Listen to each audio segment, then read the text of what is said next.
Last Friday, the U.S. Court of Appeals for the Fifth Circuit ruled that the Biden White House and some government agencies went way too far in trying to silence public voices related to COVID. That includes influential doctors and scientists on social media. Joining me now with more on this victory for your First Amendment, Mark Chenoweth, President and General Counsel for the New Civil Liberties Alliance.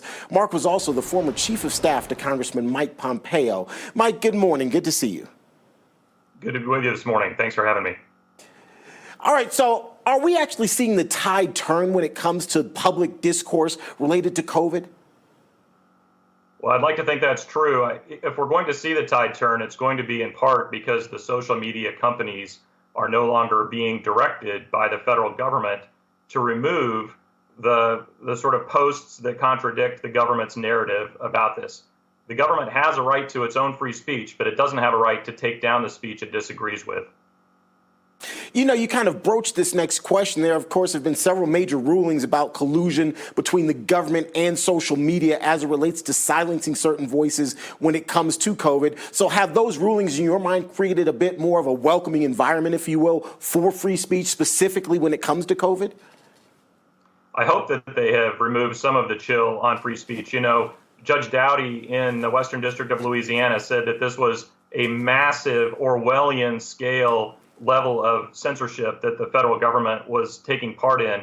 And the Fifth Circuit upheld the most important part of that injunction. But as you probably know, the government is now appealing that to the United States Supreme Court and asking that injunction to be removed.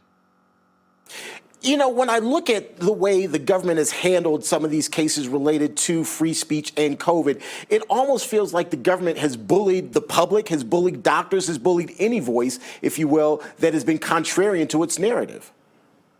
I think bullying is exactly the right term. And unfortunately, they keep saying that they want to take down misinformation. But if you scratch the surface of that claim, what you'll find out is that lots of truthful information was being taken down. So, for example, when the government was telling you that there's no such thing as natural immunity to COVID, when there were truthful voices on these social media platforms saying that natural immunity does exist after you have contracted COVID and recovered from it. So there was accurate information on these social media platforms that the social media platforms were taking down because the government told them to and because it contradicted the government's narrative. It's not the government's role to play truth police. Mark, let's look behind what the government has done to the motivation behind what was done. What do you think the motivation was here? Well, I think one of the motivations might have been to try to prevent vaccine hesitancy.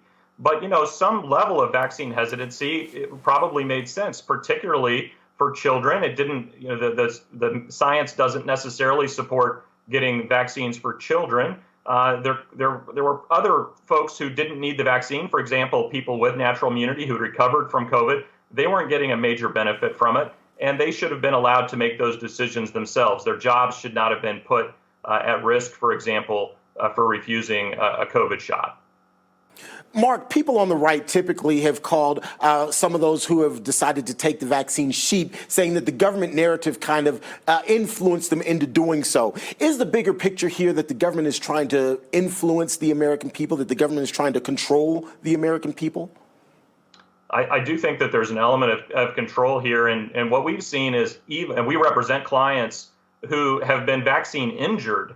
And these are folks not who are self-diagnosed as vaccine injured. In one case, we have someone who was injured during the vaccine trials and was diagnosed as vaccine injured by the National Institutes of Health, so by the federal government, and then went on social media to set up a support group for other people who are vaccine injured. And that support group was taken down by the social media platforms at the government's request. That's the level of control that you're seeing. They don't even want there to be support groups for people who were actually injured by the vaccine. That's reprehensible. Not only is it reprehensible, Mark, it's frightening. 30 seconds left. What are your larger concerns as it relates to the government and limiting free speech?